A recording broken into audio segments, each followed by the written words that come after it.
2002 குஜராத்ல அவ்வளவு பெரிய கலவரம் நடக்கிறது. இஸ்லாமியர்களுடைய வீடுகள் தீக்கிரையாக்கப்படுகின்றன, சூறையாடப்பட்டன. பில்கிஸ் பானு போன்ற கர்ப்பிணி பெண்களுடைய வயிற்றிலிருந்து கருக்கள் பிடுங்கி எறியப்பட்டு கருச்சிதைவுக்கு ஆளாக்கப்பட்டார்கள். அவருடைய குழந்தைகளை அடித்து கொலை செய்திருக்கிறார்கள். இப்படி பெரும் வன்முறைக்கு அந்த இஸ்லாமிய சமூகம் ஆளாகி இருக்கிறது. அந்த மனங்கள் எல்லாம் ரணப்பட்டு போயிருக்கிறது.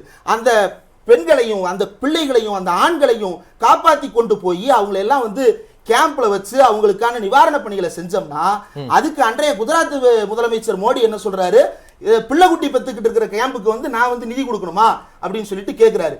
அப்போ அவ்வளவு ஹேட் பண்ணி இருக்கிறார் அந்த சமூகத்தை.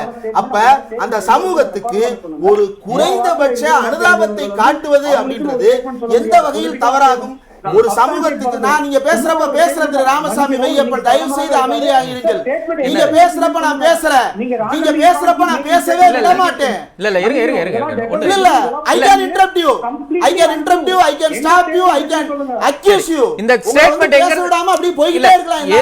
இந்த டிபேட் முழுக்க நாரடிக்க முடியும். பிஜேபி போல டிபேட் நாரடிப்பதற்கு நான் தயாராக இல்லை. பிஜேபி ஆதரவாளர்களை போல அமைதியா இருங்க, பேசுறதை கேளுங்க, இரண்டாவது சுற்றுல பதில் சொல்லுங்க. இல்ல எங்க இருந்து இந்த ஸ்டேட்மென்ட் எடுத்தீங்க அப்படிங்கறத அவர் கேட்டு பிரதமர் மோடி பேசி இருக்கிறார். இவர் சொல்றார் இல்லையா, எங்கன்னு கேக்க இவர்கள் எங்க இருந்து எடுக்கறாங்க? தாராளமாக நான் எடுத்து காட்டுறேன். எப்ப பேசினாரு, எங்க பேசினாருன்னு இவ்வளவு கேக்குறாங்கல்ல. ஆனா பிரதமர் மோடி இந்த இவரு மன்மோகன் சிங்கினுடைய ஸ்டேட்மெண்ட்டை பேசும் பொழுது இந்த மாதிரி தேசிய வளர்ச்சி குழு கூட்டத்துல 2006ல இந்த இடத்துல முதல் வரி இப்படி தொடங்கி கடைசி வரி இப்படி முடித்தார். இப்படி எல்லாம் விளக்கமா சொன்னாரு. அப்படியெல்லாம் விளக்கம் சொல்லல. நான் ஆதாரத்தை எல்லாம் பிறகு சமர்ப்பிக்கிறேன், உங்களுக்கு வாட்ஸ்அப்ல அனுப்புறேன், பிறகு பாத்துக்கங்க. வாட்ஸ்அப்பின் ஆதாரங்களை நம்புபவர்களுக்கு புதுசு ஆதாரத்தை கொடுக்க முடியாது. நான் கேட்ட ஒரு கேள்விக்கு பதில் சொல்லுங்க. 2011 சோசியோ எக்கனாமிக் காஸ்ட் சென்சஸ் ஏத்துக்கிட்ட நீங்க புதுசா எடுக்கப்படுகின்ற காஸ்ட் எக்கனாமிக் சென்சஸ் ஏத்துக்கிட முடியாதுன்னு சொல்றதுக்கான காரணம் என்ன? ஏன்னா புதிதாக ஒரு கணக்கெடுப்பு எடுக்கப்பட்டால் இந்தியாவின் வளங்கள் யாரிடம் இருக்கிறது யாரிடம் இல்லை என்று தெரியும். யார் வஞ்சிக்கப்பட்டிருக்கிறார்கள் என்பதை மக்கள் கண்டுபிடித்து விடுவார்கள். அப்படி கண்டுபிடித்து விட்டால் மோடியுடைய முகத்திரை உரிந்துவிடும். சார் கேட்டாரு, இது ராபின்ஹுட் ஆட்சி நடக்கிறதான்னு. இல்லை, ஹிட்லர் ஆட்சி நடக்கிறது. சரி, ஓகே ஓகே, தொடர்ந்து பேசலாம்.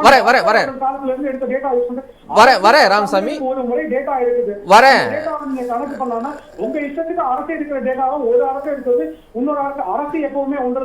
சரி, ஓகே ஓகே, வர ராமசாமி ராமசாமி இருங்க, வர இன்னொரு விருந்தினர் இருக்காரு, நான் அவர்கிட்ட கருத்து